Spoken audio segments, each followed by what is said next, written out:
one of his leaders at the time, and I still remember this, like it was yesterday, said, there's no way I would put my own money into this venture. I could just see the visceral reaction that Dan had. He was sitting next to me. I could just feel it because here we are, 3 days straight of doing nothing but putting ourselves out there for this venture. So I said right at that time, I go, not only would I put my own money into this, I'm willing not to take a salary until we sell some business to pay for my salary. I left San Francisco, believing this was a fait accompli, that, we were ready to go and this was going to happen. And then it was like, not only was I shocked, because I had to read the email twice, where's the congratulations and come in for the, right. The party. But it was, we're sorry, we've decided to, do this. They always throw in, we'll be cheering from the sidelines, like every single VC puts that in there. Welcome to Inside the Round, where you get to learn about raising capital from founders who have just done it. I'm Helena Fogarty. I'm a fundraising expert who helps startups raise seed and Series A rounds. Today, I'm speaking with Michael Martin of Circadian Risk. Michael is the CEO of Circadian Risk, the leading physical risk assessment software that enables organizations to monitor physical security and compliance risks daily. Used by clients including Wells Fargo, Berkshire Hathaway Energy, PayPal, General Mills, Coca-Cola, and more, Circadian has had 0% churn in the past 3 years. The company just closed a $10 million Series A round led by Arthur Ventures with participation from Merle Tack, 11 Tribes, and Tamiami. So let's figure out how he did it.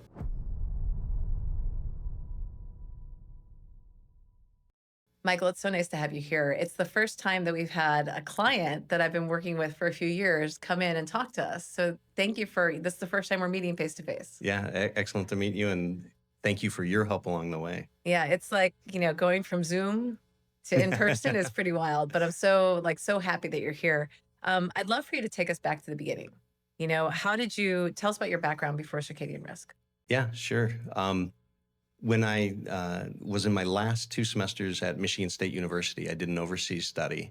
I had done an internship with the Department of Defense, and I had wanted to go into some type of federal law enforcement at the time. Problem was, this is 1992, and there was a lot of scaling back in both the military and the Department of Defense at the time. Yeah. And so the advice was go somewhere, get some experience, and then look at the federal agencies, down the road a bit, get yourself 5 years of experience. And there was a company called Guardsmark that had recruited at Michigan State University on campus. They had a lot of legacy people from Michigan State within the organization. And so I was like, okay, this kind of looks like a good place for me to kind of start a career. When I went there, within the first 5 years, I'd moved very rapidly, through the ranks at Guardsmark, and was running into kind of the thing and seeing that within the industry, although there was a lot of domain-heavy subject matter experts on security in the industry, what it really lacked was kind of business acumen, the ability to articulate, how do I get things procured for security when we're not a revenue generating, department. Yeah, it's an interesting conundrum, right? Because it's super important, but not revenue generating at all. Yeah. Correct. And you have to, and, we always say it's kind of like a shakedown, right? They come to you and they say, well, what happened in security last year? Well, nothing, nothing happened. We prevented everything from happening. And then, well, then why do you need an additional $1 million in your budget? And, that's where the shakedown comes in, right? So nothing happens next year, and so it was like that the ability to articulate in financial terms how to get things procured within security is what I wanted to focus on. And so instead of going back and getting an advanced degree in criminal justice, it was like, no, let's get the MBA and let's learn how to sell in the paradigm of the security department. And so that helped even further my career. And that's when I first met Gus Littman, who's our chairman at Circadian. His father was the founder of Guardsmark. And when Gus and I joined Guardsmark was about $100 million venture at that time.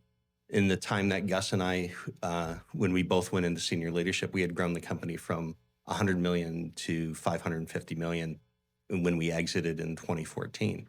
Wow. And so that was, that was kind of like the basis of the career, starting like right out of college, and coming back from overseas, going right into a company, progressing through, getting it to that stage, selling it to Universal Services, which became Allied Universal, and was there for 5 years as president of, like you said, Canada and the Midwest, and saw the growth, there go from 2 billion, which is what our acquisition made Universal Services at the time, to 20 billion, which was, which is now the Allied, where Allied Universal is.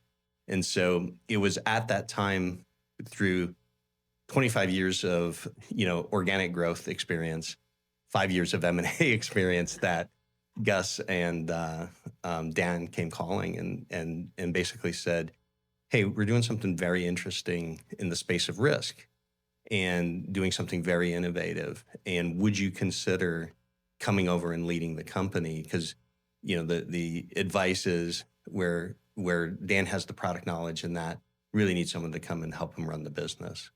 And I kind of looked at what they were doing. It was, and they were right. They were calling saying, you're an organic grower, you're a builder, you got some M&A experience, what drives you, And so the opportunity to come to a startup was just so, so enticing, that I didn't want to pass it up. Where were you located when you were with Allied? I was based in Detroit. Okay, so you've been in Detroit for the majority of time. Yep. Were you in New York for Guardsmark, or? Yeah, so Guardsmark, we moved to the corporate headquarters to New York in 2001 from Memphis. I shouldn't say corporate. We moved the executive headquarters to New York in 2001, and I was part of the leadership team that came in monthly for meetings. So we would spend 1 week a month in New York City, and then the entire month of June, which was, we were on a July 1 fiscal, so June was our kind of budget month. And so spent a lot of time here in New York City from 2001 to 2014 when we sold the company. And then Universal was based out of California. Okay, excellent. Coming to New York once a month is like the perfect schedule, I think. I used to do that as well. That's amazing. Yeah. You can get a lot done in a short time here in New York City. Yeah. How did you know that you were ready to go to a startup?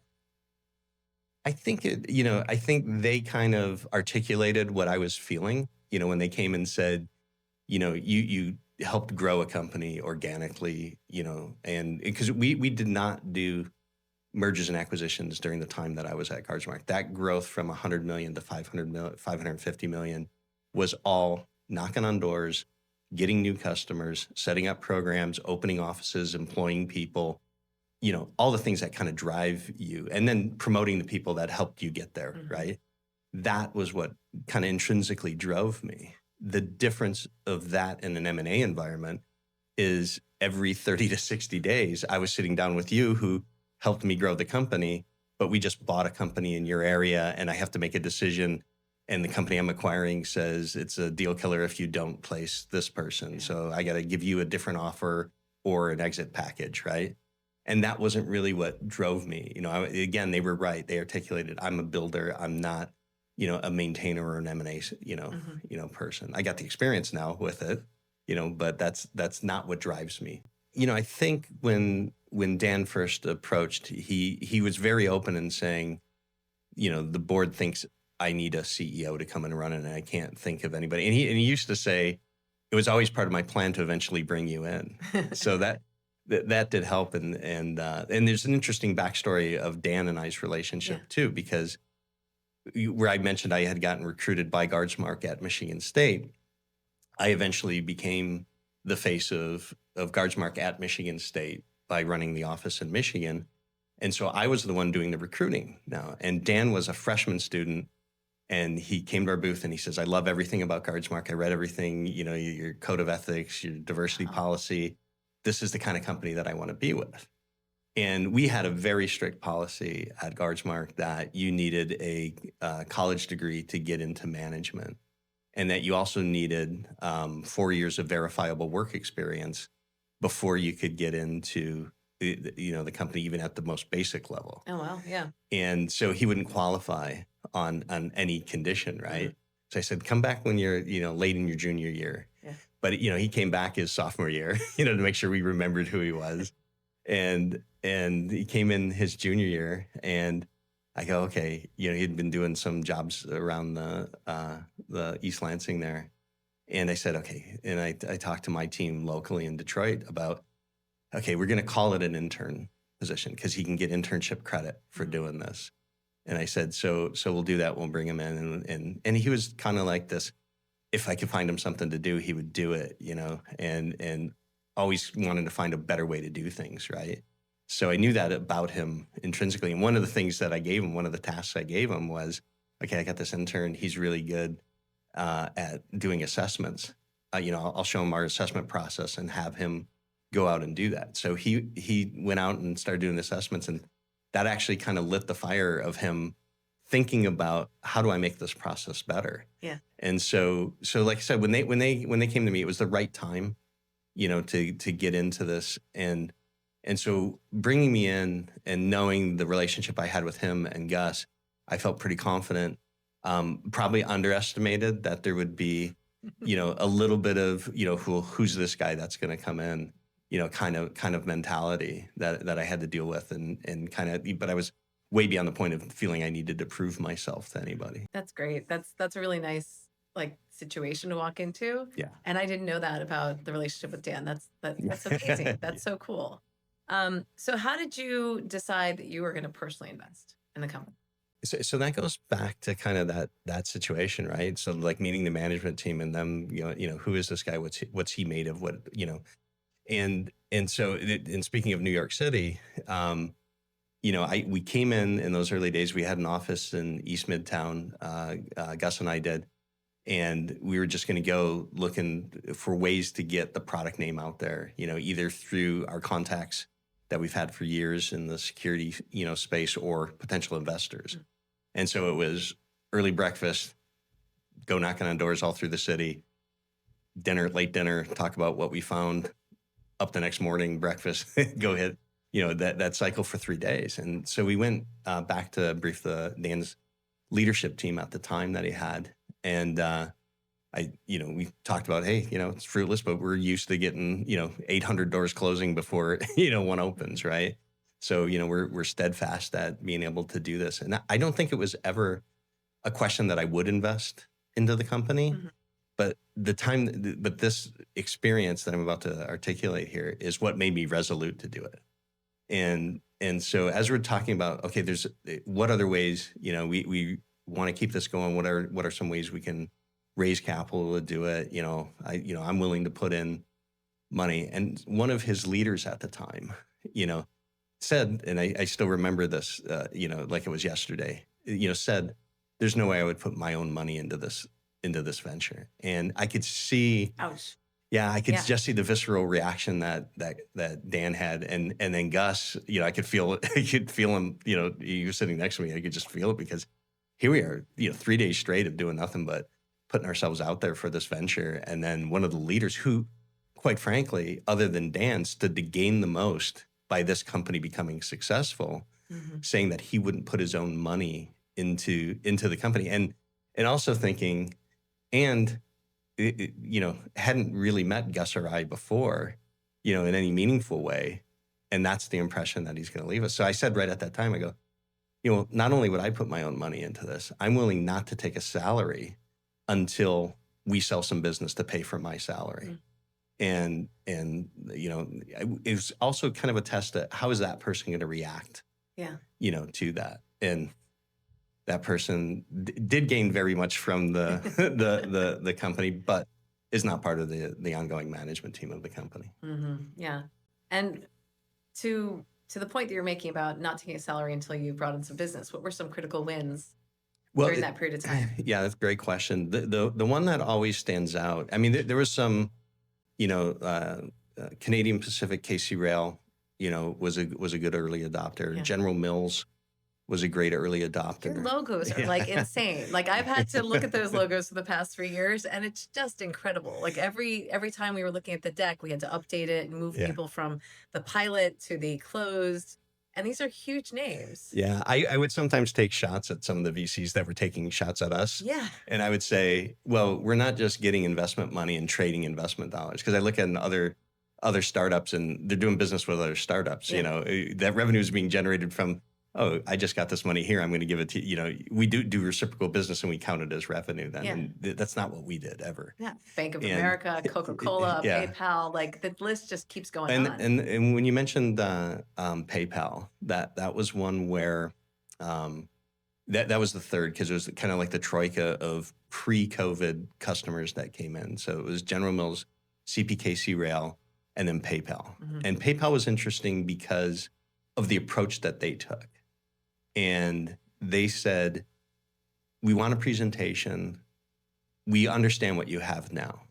We tried to build what you have now at American Express, you know, because a lot of the leadership at PayPal came from American Express in the security field, in the security team at PayPal came from American Express. And they said, we built what you have now, so we understand what you guys are doing, but we understand there's a bigger vision behind the product.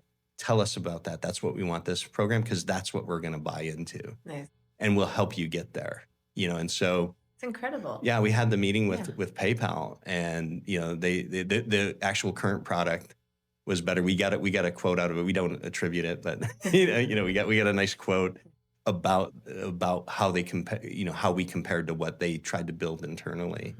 And so they lived up to that, you know.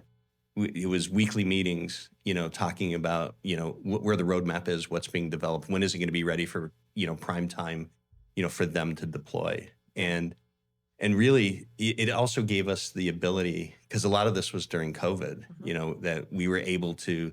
COVID was like kind of a blessing for us, right? Because nobody was going out and doing assessments, and including the auditors or the regulators. Yeah. So it gave us time to re-architect the product, build it on an open API platform, get to that vision that Dan had articulated to PayPal, you know, during that time frame. And that's why really, when you look at it, we kind of had this post-COVID, you know, late 2022 launch of the product. When you talk about the 0% churn the last 3 years, that's based on the product that we created during that kind of, you know, hibernation time that COVID gave us. But working with these industry professionals at these three organizations that, you know, really helped us get to where we wanted to be with the product. I just like, there's this quote that you have in a deck that I'm going to mess up, but it's from the PayPal guy, I think, and it says, if I were going to a new company, this is the first thing I would.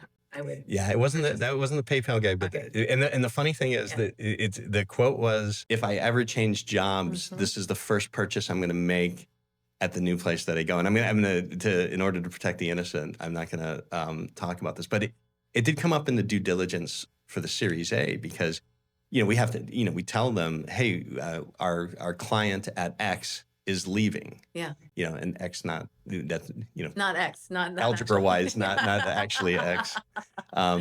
You know, our client is going to be leaving, and well, that's a red flag, right? Yeah. And I go, well, the three previous people, you know, over the last year have left that same organization, and guess what?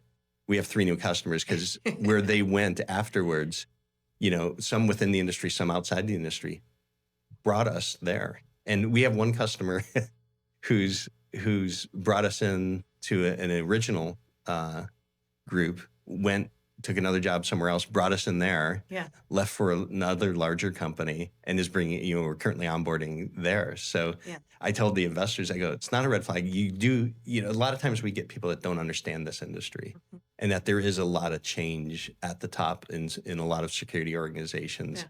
And that for us, it's not a bad thing, because the product is ingrained everywhere we are. And if you think about it, it's a really good metric that somebody leaves a company, goes somewhere else, and your product is one of the first ones they bring in. Think about it. When you're in the early stages of starting a new job, the last thing you want to do is either upset the apple cart or do something, you know, that's gonna, you know, shake things up, right? Yeah. But they're confident enough, this is something that's going to be value accretive to my career. So I really want to say I have this behind me. So we always say our customers are our best salespeople, you know. And when I say the guy, I mean, we're talking about CISOs, right? Like we're talking about, we're not just talking about. These are top of the house people. Top of the house people. You know, so. Sorry for referring to them so casually. Yeah. You know, so when did you know this could be huge and maybe VC backable? I think when they articulated the vision the first time, when they sat down and said, we're taking this immensely laborious process, because I've been out there in the field with my notepad and camera and eventually phone, right, and going through and taking photos at a site all day long, sometimes in the rain, sometimes in the snow, and going out, gathering all this information, going back to the hotel, going through the photos on the phone and trying to write the report, and then realizing that every gray door I took a picture of looks the same, and I have no idea, is this, the north door or the south door? I'm trying to match it up to my notes, and how many times at 3 a.m. I've driven out back to a site to, Oh man. and tell them, well, I'm just getting a lighting idea, I'm actually going to see, which door this was, and because I couldn't tell from the photos. And because it had clicked immediately to be able to collect that data, and while you're doing it, get all the information and the photos, any bit of information you have, being able to collect it so rapidly, and then knowing that the next step would be the ability to automatically get that information in if they had it on other systems. And so I was like going, and nobody was doing that, because we often had the original client base. When you get to the 0% churn, it wasn't. I had 35% churn, when I came in, because the original client base that Dan had was third-party assessors, using the product to, they wanted to generate reports faster. Mm-hmm. And it was clear very early on that type of customer was just going to drive, that report and not the data. Mm-hmm. And our whole thing was, we had to get to the point where if we could get data for an entire organization and give that CISO the ability to look across their entire landscape, and have that data, and what turned out for some of our customers, the purchasing power, to say, God, I have 300 sites. I could buy 3,000 cameras. What's my price point for buying 3,000 cameras versus for buying 10 here and 100 here and that? And so they saw the ability to use that data to leverage it. So I said, we just have to be able to, the hardest thing that I found, and might be one of your next questions, the hardest thing was a lot of the VCs didn't seem to understand the physical security space, because or not being interested. You do cybersecurity, right? And it's a component of what we do. Yeah.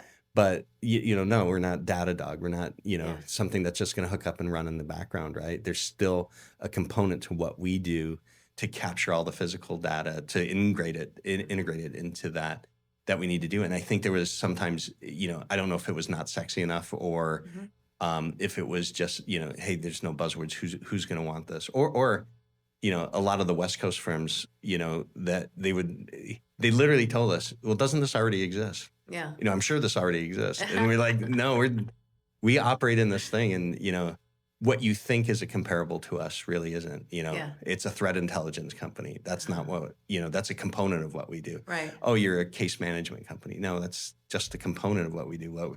We're sitting in the middle doing the difficult, heavy lift, and all of those products that you're talking about are data points for us to fine tune where we want to focus our product at. Yeah. So they're complementary, not competitive to us. Yeah, when we started first working together, it was June of 2022. So the market had just changed. Yep.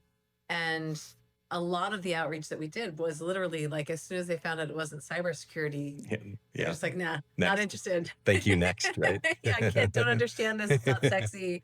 Not that it's not important, but just not our thing. Oh yeah, a human still has to, but that not scalable. And guess what? Your regulators require that, because they haven't created the robot to go out and do the assessments yet. But we are working on it. Yeah, that's amazing. So what were some, when we started working together, you were midway of your seed round. It was June of 2022.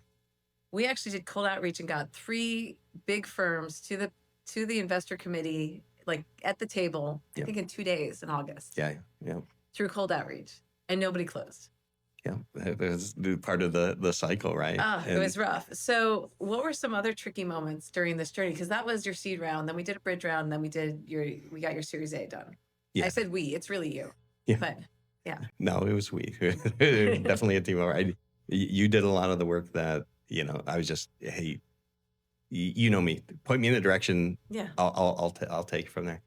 I think it was just, the rejection didn't bother me because the 25 years of, it's like baseball, right? The Hall of Famers is only successful 30% of the time, right? So, Yeah, it's incredible, right? you're used to, getting it's not a no, it's a not yet, kind of attitude, and I was able to learn because I knew nothing about the VC world, the startup world in coming over. It was just, excuse me, it was just something that, was intriguing to me, to do. But it's not like I was one of these people like reading about startups and all this. It was like, a lot of it was learning on the fly, and you can learn a lot just by listening, right? And seeing how they're framing the questions and getting at the heart of what they're trying to get to. So, I had to change, I had to learn how the VC views revenue. I came out of a thing Right? where Yeah. at Guardsmark, I didn't care if the revenue came from guarding assessments, technology, assessment services, or whatever, because it was all revenue. Yeah. And that's the attitude you have, right? But all of a sudden, you're talking to a VC, and you hadn't thought this way before, but you're learning that they're saying this is revenue and this is not revenue. And the reason why is we value this revenue so every dollar you make in this bucket is worth $10. Yeah. Every dollar you make in this one is worth 25 cents to it. And so It's you had to crazy. learn that math. Yeah. So and fault of our own, right? So we were thinking the company was, and fault me for being a optimistic leader, right? We were overvaluing, not trying to, pull a fast one. It's just we didn't understand how somebody else was going to value, the revenue that we were bringing Yes, in. and there was a huge market correction Oh yeah, between the start of the seed round and when we closed it. yeah, and coming out of COVID too, Yeah. right? No, So it's wild. and the benefit for us though, and it wasn't a pivot or a restart, because we are still on Dan's original vision for the product. It was just COVID gave us the chance to go, because he built the hardest thing first, the vulnerability product. And he was going to build one component at a time, right? And it became very evident, as we were talking to customers about what they wanted, that we really couldn't go on the architecture that existed at the time, that we needed to re-architecture the product. And COVID, again, when I look back, gave us the time. There wasn't pressure from customers to ship out something new or to get something in the market, because nobody was going out, like I said, and doing assessments and doing that. So it gave us that time to build, to re-architect, and then to come out, instead of on a couple years to get to that end goal. Yeah. We came to it by the end of 2022. And that's really when, the sales start to take off, that 0% churn as we add more logos. And, we had one of the customers that I mentioned during COVID had to get an M&A done, but they weren't allowed to travel. And they call us up, they go, if we understand your project, your product correctly, we can ship out the assessment questionnaires and the floor plans to the site people that are there on the ground, even though we can't travel and they can't travel, but they can go to their home office, right? They can populate everything. Do we understand that? And we said, yeah. And then you can then take it as the SME, from your corporate, and say, each of these sites that is in consideration for M&A, do they meet your standard?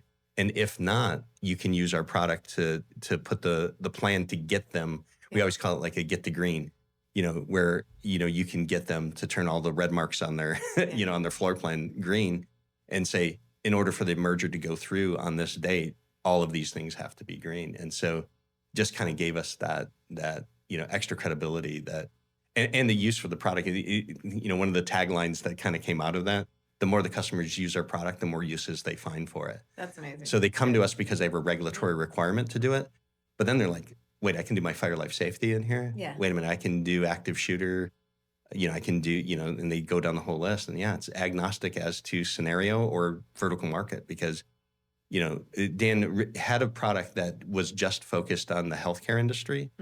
And so when he designed this one, he's like, well, there's no reason that I couldn't make the standard agnostic. So you just plug in the standard. And that's really, part of one of the several secret sauces that we have is that we're agnostic as to whatever standard or whatever scenario we're going to look at. Yeah, that's amazing. I want to mention some of the hurdles or challenges Go right or ahead. kind of the hits that you took Yeah. during this thing. So we had that time in August of 2022. We had three big meetings. At the end of the process, we thought we're going to get a term sheet. Yep. Nothing happened. Yeah. But we ended up closing that seed round anyway that year. And that happened with the family office, I think. Yep. Do you have any idea how the family office got wind of this deal? Because we weren't doing outreach to a family office. Yeah. I mean, that was just, the family offices came in from connections within the company. That's great. Okay, so that was like, because I often say when I'm talking to my clients, I'm like, we're going to go out, we're going to do outreach for angels, we're going to do outreach for VCs. We're probably not going to do much outreach for family offices because it's hard to find. Yeah. And that's not how they usually get their deal flow. But somehow, yeah, and they got wind of it and came in. In thinking about that, now that we go back to that time frame, because I've already put, yeah, you put it behind you. Was it the Ted Lasso? I'm a goldfish, right? Yeah.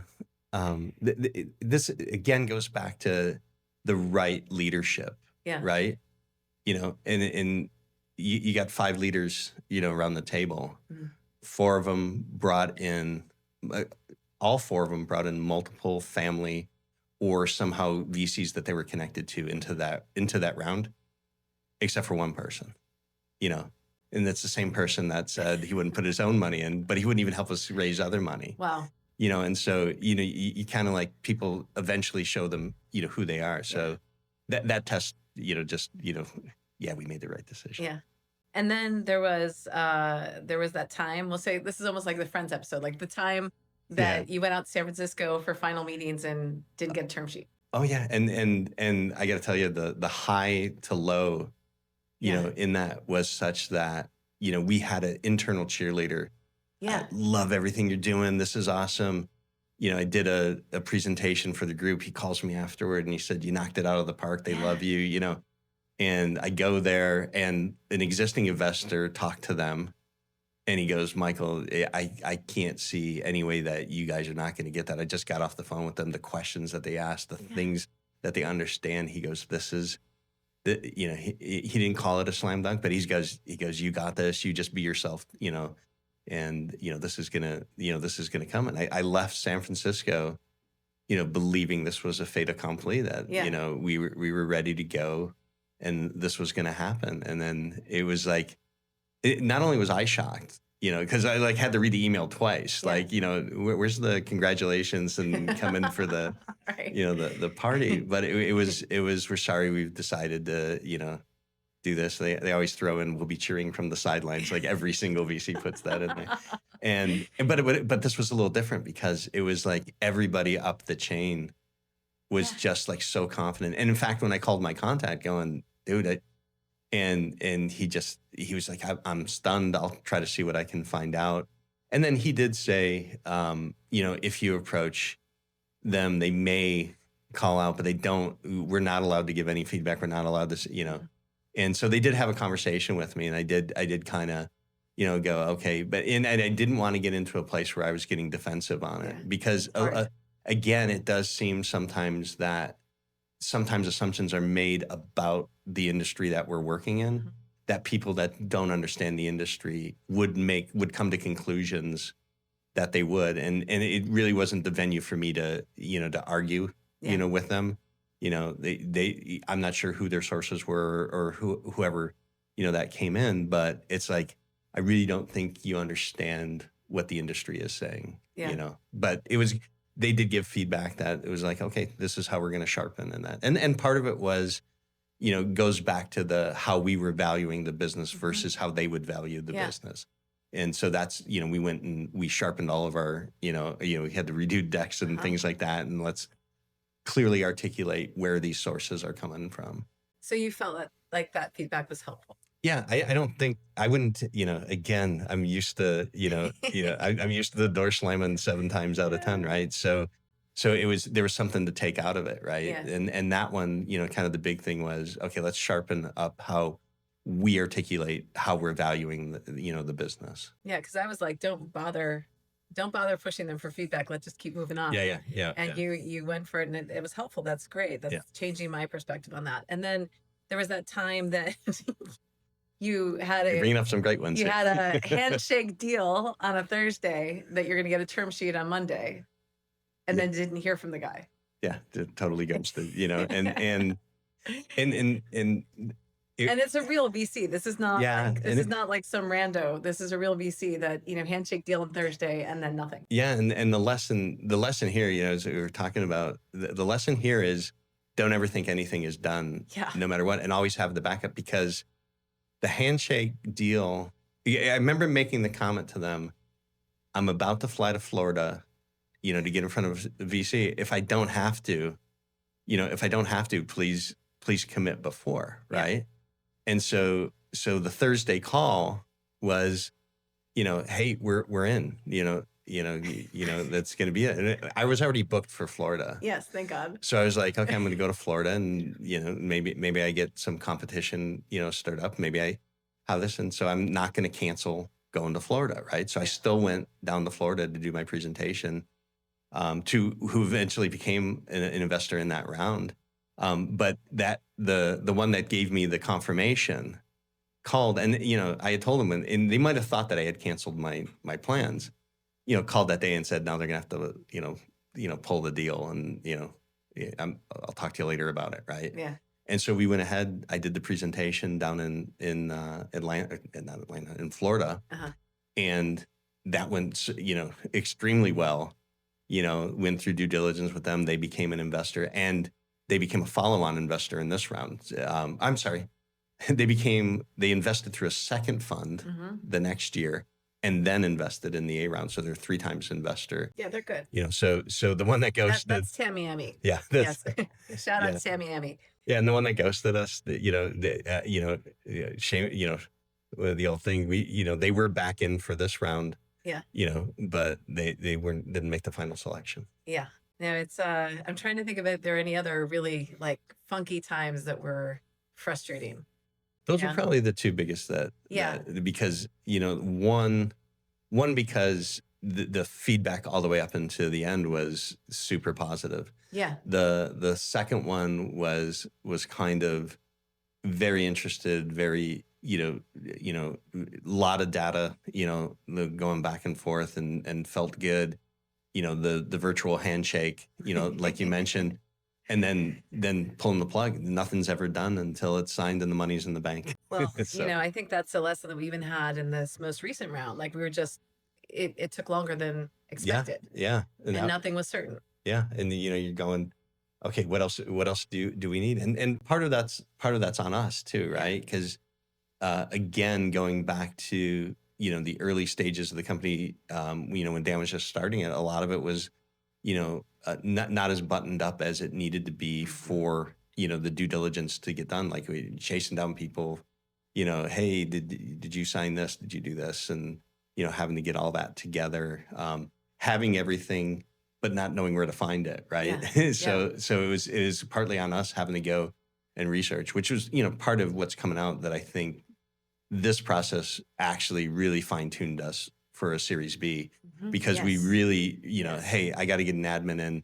I got to get better naming conventions on our files. I got to get, just the basics, the blocking. The really annoying stuff that sometimes doesn't happen. Well, yeah, because, and everyone kind of says this, you got to do every job at a startup, right? The CEO title doesn't really mean anything, because you got to do everything soup to nuts, because there's no one else there to do it. But you're not thinking, you're trying to grow the company and build the product. You're not thinking about how it's going to look, and every single offer letter just says offer letter. Doesn't I got to go through each one to find out who it is. And so that became kind of an arduous process. And again, no fault of anyone but ourselves for not having those kind of things in place, but really have buttoned us up really well, and gave us our kind of punch list for everything that needs to be in place going forward. And I feel very confident that when we get to the Series B, we're going to be so buttoned up on valuation, on how we're doing these things. We were able to bring in Frank Schools as CFO. He was actually the former CFO of Allied Universal. People that we know and trust in the industry. that, that we can help them build this better, given the existing capital. Yeah. And I think that to that end, the work that we did in 2022 put down a foundation that you're still going to capitalize in Series B, because we see people that you started talking to then that you have on the list for potential. Yeah, I think that's a great call out too, because there are ones that are, you run into all kinds, right? And you have the ones that were coaching us, going, you're way too early for us, but we're so interested in the product. If you need help, with some of the questions that you might be getting from these, seed or Series A investors, let us know. We'll help coach you through, because we want to be there when you get to Series B. Good. And so I've got a short list of ones that kind of stay in touch. Usually it's a quarterly call. Hey, how are things going?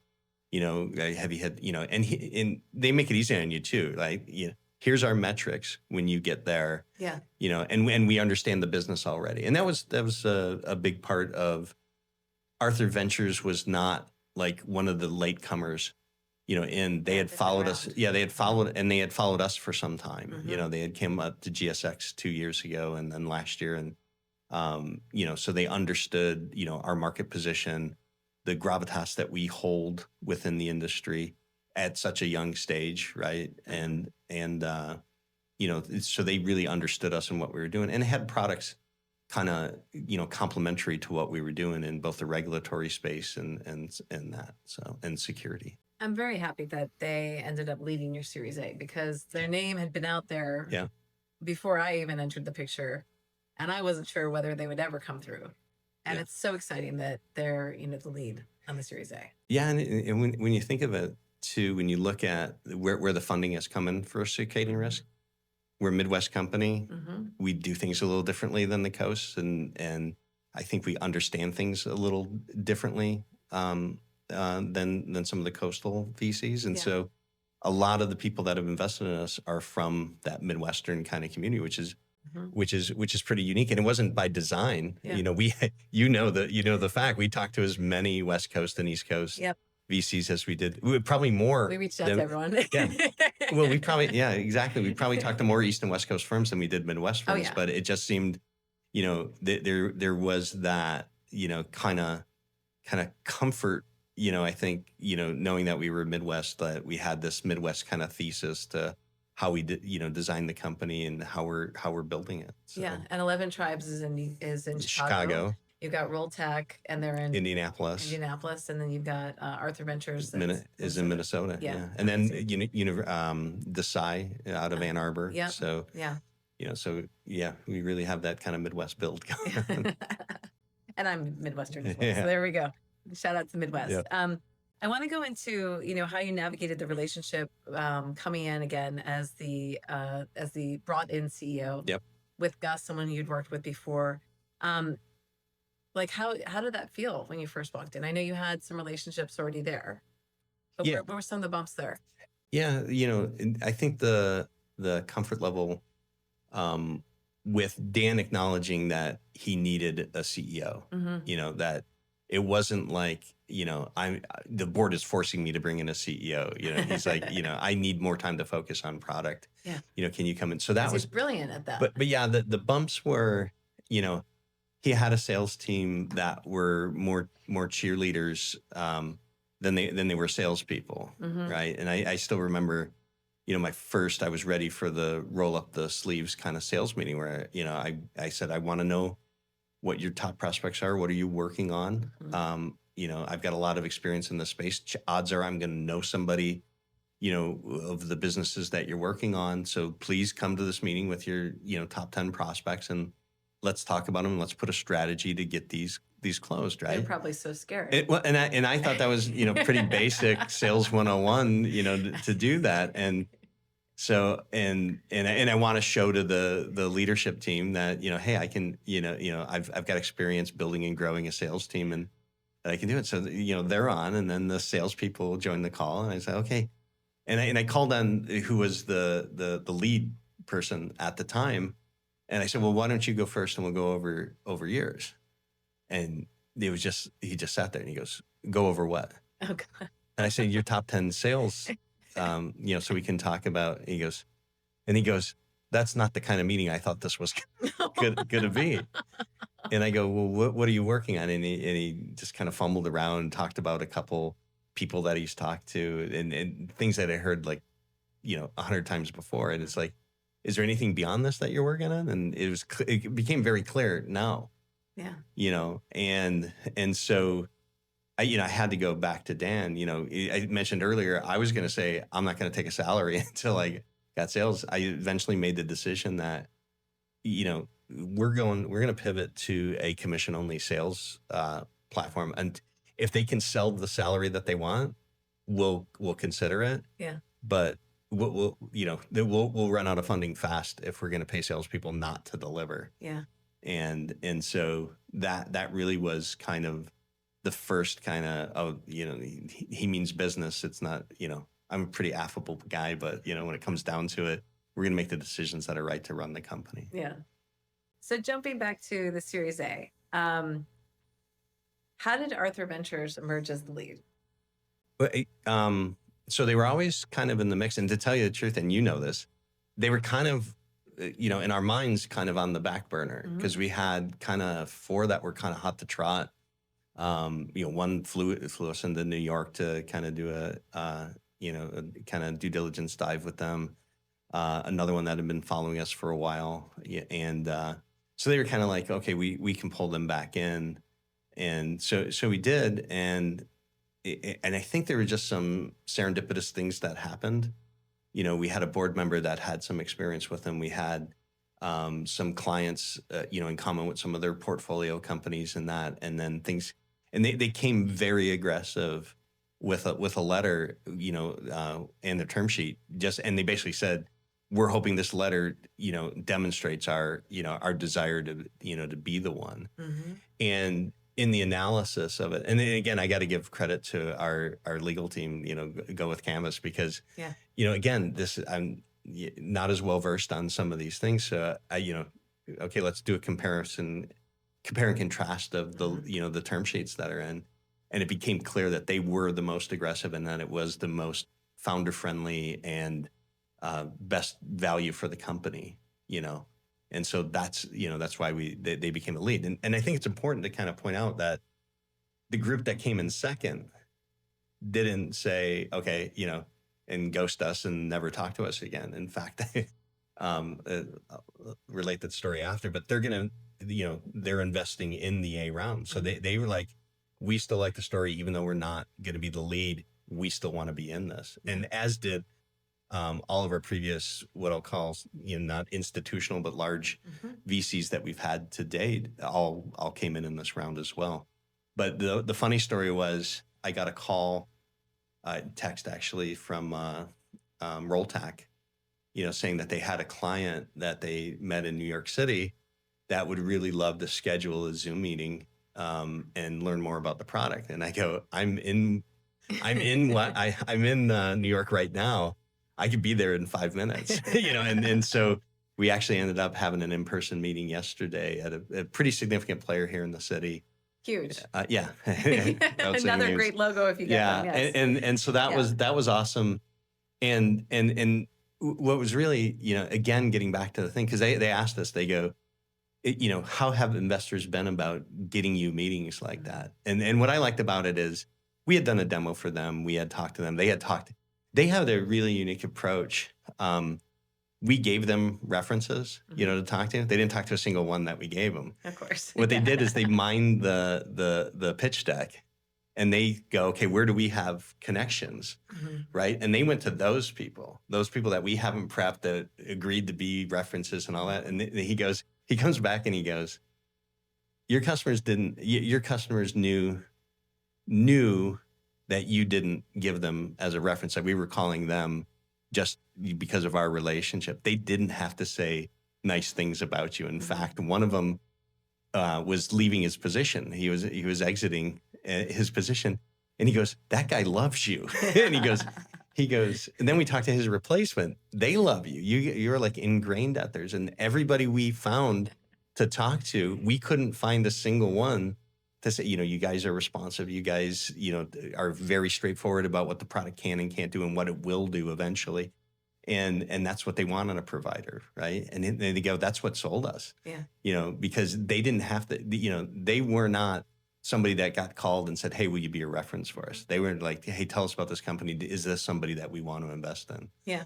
And so again, they were disappointed, and I could tell, when I told them, Disappointed they couldn't find. Oh, no, they were disappointed when I had to tell them that, we were going with Arthur Ventures. I thought they were disappointed No. they couldn't find a bad reference. No.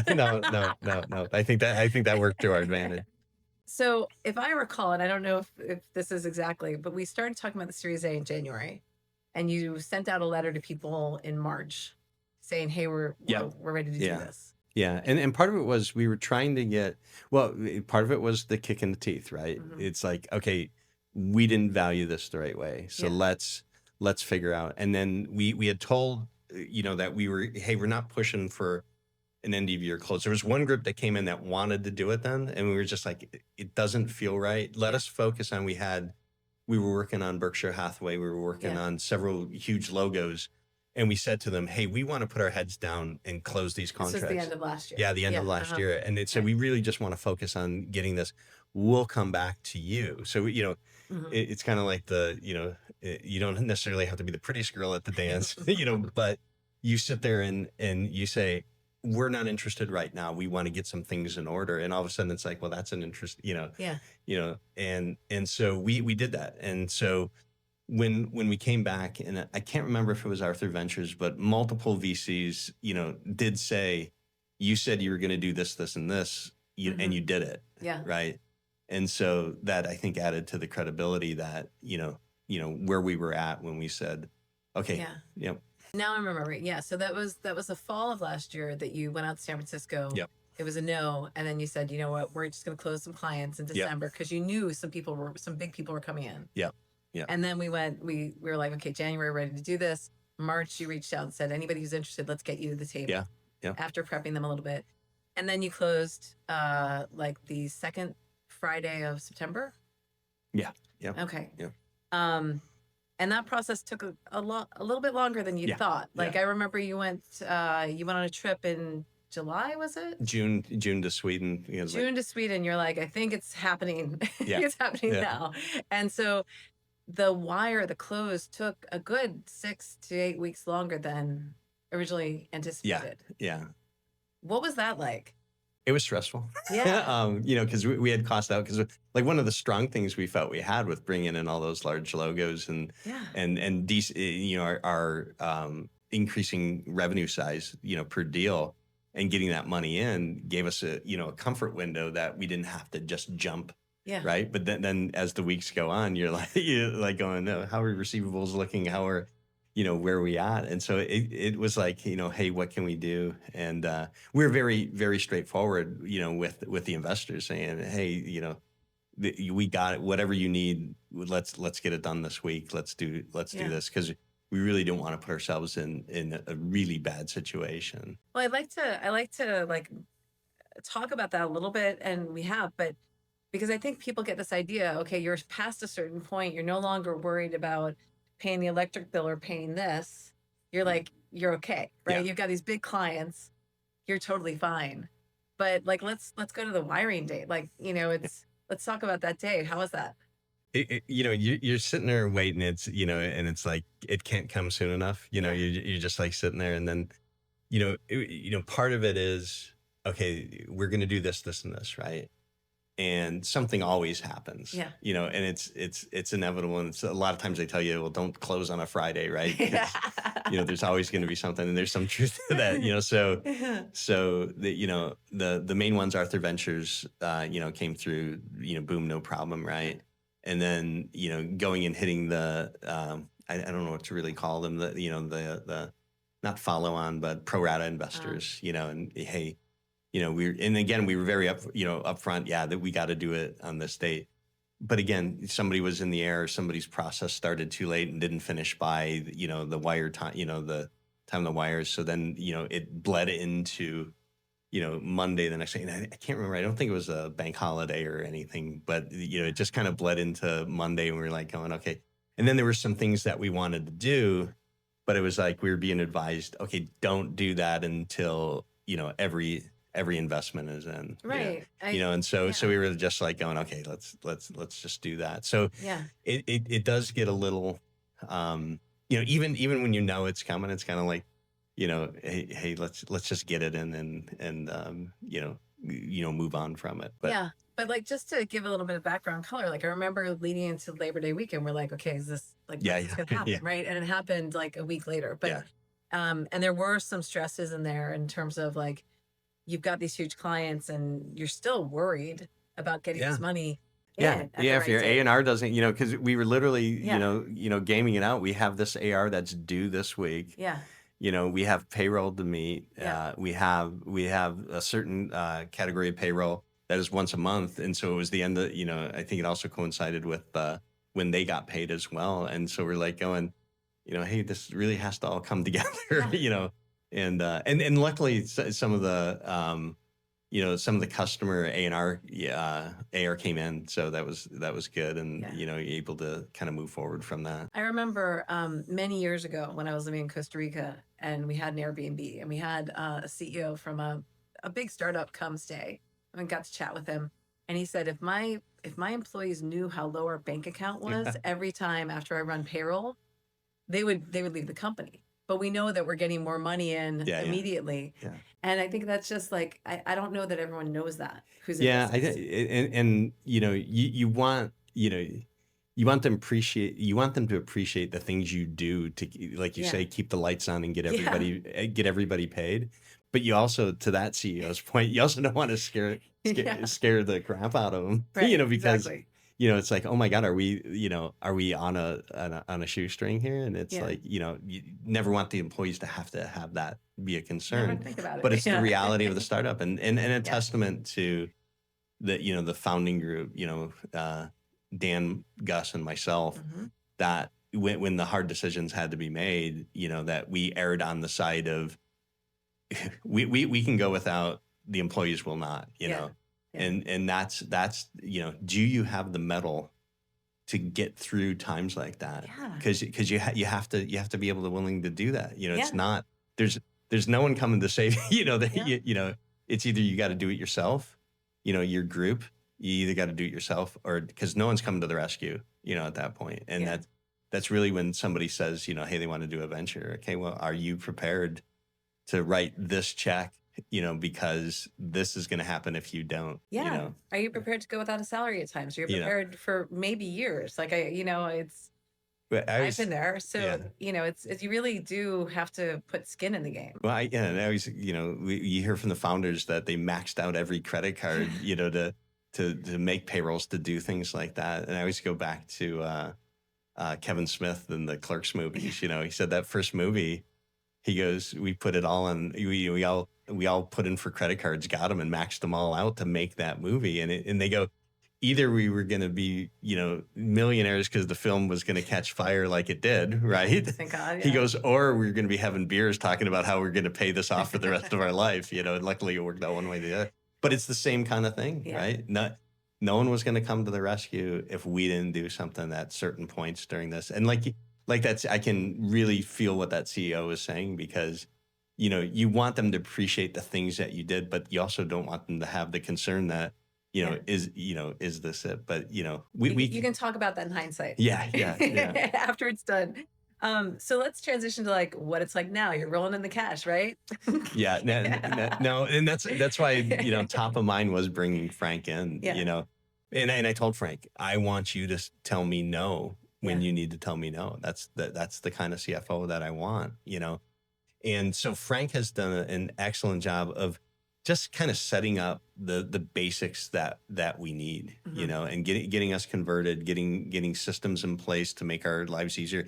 It's already, he's already paid for himself, 10 times over, because of the things that are just saving us time. Dan and I avowed, we told every VC, we will take off the green visors and bring in a CFO. And we actually brought Frank in, to before the round so that he could prepare us for the round. Yeah. And so by doing those things and retiring those, those green visors, but having somebody in that has the experience not only with I mentioned Allied Universal, but he's also helped startups as well. So he was familiar with the world. So he wasn't getting into something that he couldn't. And kind of side note story on this was I had called Frank just to get some advice because I was like, who's going to want to come, to a startup that's, burning cash and, yeah, we got some great logos, but who is going to, what kind of CFO, what kind of level am I going to be looking for? And what I didn't know at the time was there are people who want jobs at this stage, that they make a career, they make a career of going into companies at this stage to get equity, help them get to the next point, and then, boom, they're gone, they're on to their next thing because they like being at this stage. I didn't know that was a thing, right? And so the funny thing, so I called Frank and I said, do you know somebody that might be interested? And he said, do you remember? And he floated out a name, and I go, oh yeah, you worked with him here and that. And I go, he goes, I'm thinking maybe him, but maybe somebody else. Just, send me your deck and let me know. So I sent him our deck, and he called me up and he goes, I think I have someone who would be perfect for the job. And I said, oh, great. I go, who is it? Are they available? And he goes, yes, they are. And it is me.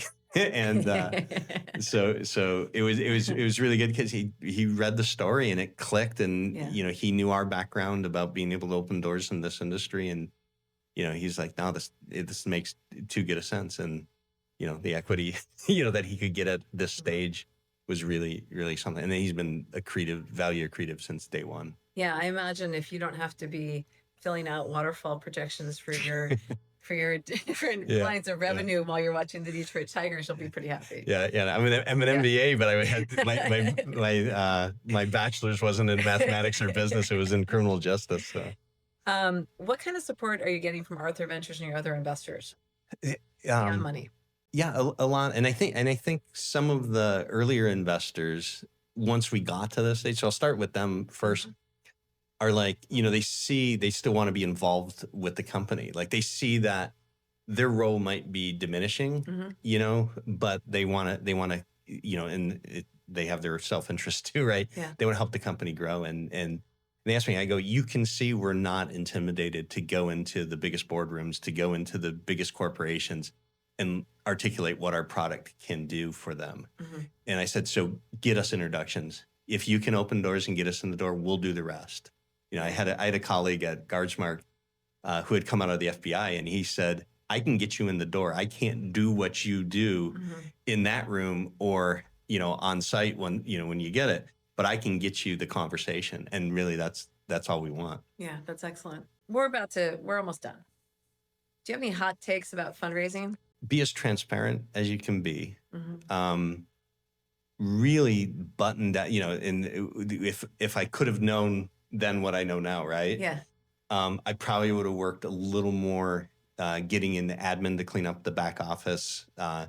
You wouldn't think a thing such as, file naming convention would be a big thing, but it was a big time suck on us. And again, it probably didn't make sense for me or Dan to take time out to do that because of what we were doing. But who would you have do that, right? Yeah. You're not going to pull an engineer to do that. We really, did. It was kind of one of those, we'll get to it when we get to it, right? And we never got to it. And then it was painful. Yeah. And so my thing would be, start it out from day one, get everything in line and always be thinking about how's an auditor, and we didn't get audited, but I'm saying, how would an auditor look at this, right?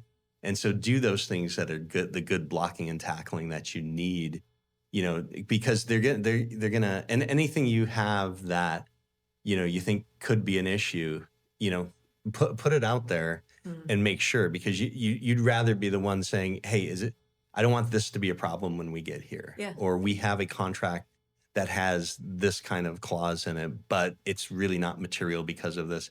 Getting out in front of those things is a time saver as well. So, really, trying to think of what to get buttoned down, from a back office standpoint, but for what they're going to be looking at. I thought you were going to tell me just act like the prettiest girl at the dance, be mean to investors because they respond better, etc. Those are, I remember, I remember your reaction when I say those things on the kind of phrases that I say from time to time. But yeah, it was kind of like, remember, I think it was, And it was part of that the whole exercise, right? Yeah. Hey, we don't want to talk to anybody right now. We're just going to get our own house in order and close some business right now. Yeah. And, you had people going, well, that's intriguing, Yeah. and well, there are also times that you were like, how do I respond to this? I was like, just these 2 sentences and that's it. And you're like, okay. yeah. And that's, And then get right back to you. Yeah. like, let's not say anything more. Yeah, Let's just say these 2 things, send it, and then get right back to you. Yeah. Crazy. Well, you live in Jersey now, so it's the John Bon Jovi approach, I don't right? live in Jersey. I live in New York, New York City, baby. Just there's a town in Jersey with the same name as my little hamlet. Let's see. So I've been working with you for a while. One thing that's always amazed me is how genial and lovely and chilled out you appear. And yet you've been working in security for your entire life. Yeah. Yeah. So like, how does that work? Crazy enough to make the decision to get into a 24/7, you can look back at anybody in this industry, when you look back at your career, the number of holidays you worked, the number of weekends you had to go in because something went wrong, the number of my wife's birthday is January 1st, the number of January 1st startups, which is always a good idea when you close the business in September. January 1 really is a nice clean day, right? But you don't realize that means you're out. I can't tell you how many times on December 31st, I was sitting at some factory, looking at the guards first time in uniform, make sure they were post-trained, make sure they were on post ready for the switch at midnight. And so I think dealing with, a serious industry, where literally massive injuries, safety, Life or death. Is on the line on a regular basis, that the gallows humor, or just the being able to have that camaraderie with people that have been through it, is kind of that way. And also looking at, dealing with real life or death situations and dealing with business issues, I can't see stressing out over, a business issue that's solvable. It's all problem solving, and it's, how do we get there? It's, there's no problem that doesn't have a solution. It's, are you willing to work for it? So I try not to let the stress, there are stress. Yeah. You're sitting there waiting for that, that wire to hit, and you got to get payroll out. Right. Yeah. And so there are stresses that go with it, but I think, keeping a good mind, not realizing that, hey, sun's going to come up tomorrow. You got to attack the problems and all that, staying as healthy as you can, and surrounding yourself. It's a big thing that we've focused on at Circadian Risk is the culture. And that we want to have a culture that isn't, this life or death and we've got to do that, and everybody knows that that's what the end goal is. There's no mistaking what our mission is and what we're trying to do and make people and organizations safer, right? It's very serious business, but it doesn't do anybody any good to be in a constant, stress about it. So we really stress culture. We really stress having a good culture.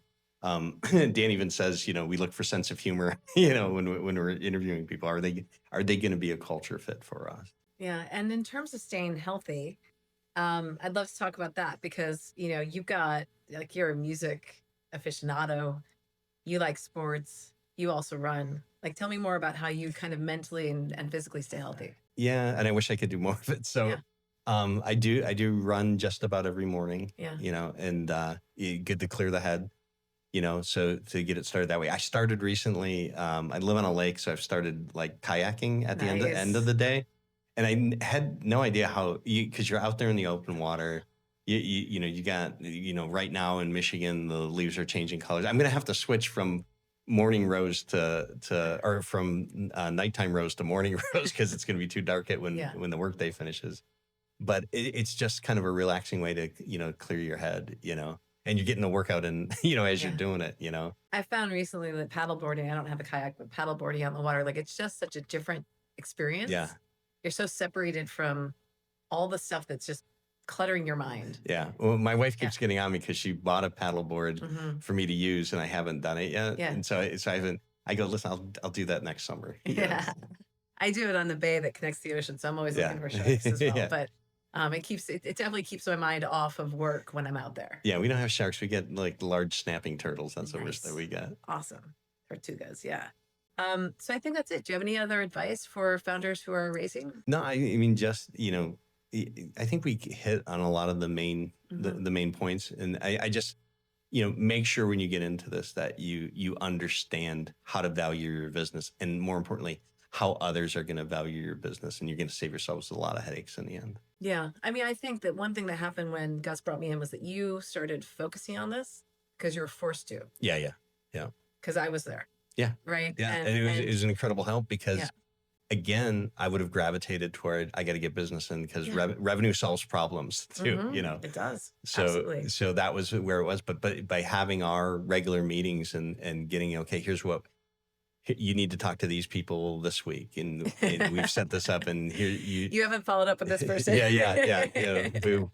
And so those kinds of things have really helped. And it's funny too, because I kind of kept your tasks and to-dos not really as part of my company ones. Cause again, I didn't want to expose about, okay, how much time am I spending on this versus, different things within the company and that. So I think there was sometimes going, well, Michael's schedule is open, but what is he, he's out with that Elena again about something, That's scandalous. I really appreciate you sharing the fundraising journey with us because it helps people understand. And I think some of the most interesting stories are where things stall on a fundraising or have been hard, and then all of a sudden Yeah. something works. And I think that's really pointing in this case to you coming on board and you and Dan and Gus hitting product market fit in 2020.